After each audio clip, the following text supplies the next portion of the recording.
Hello my little leaders, let's learn with Aanchal Teacher.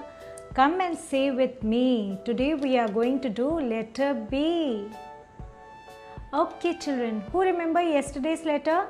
Yesterday we did letter A. After letter A, you know which letter comes? Letter B. This is letter B. It's a bouncy, bubbly letter. Can you see? Say hello to letter B. Hello. This is uppercase B and this is lowercase b. Now children, letter B is also a sound. Repeat after me.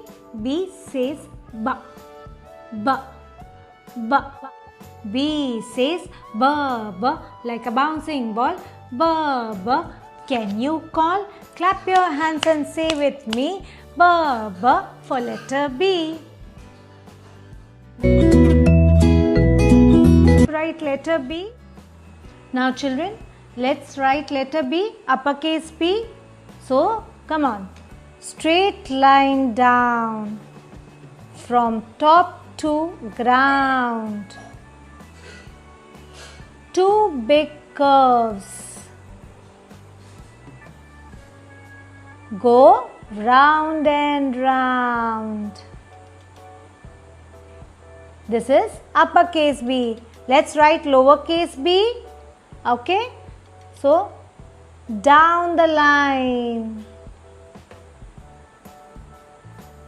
Then up we go. Round and close. Nice and slow. This is lowercase b. So children, you will practice at home uppercase B and lowercase b. B. Bus. B says B. Book. B says B. Ball. B says B. Bag. So children, B is for ball, B is for bag. We learned our letter just like that. Like the video, give a smile, subscribe and stay a while.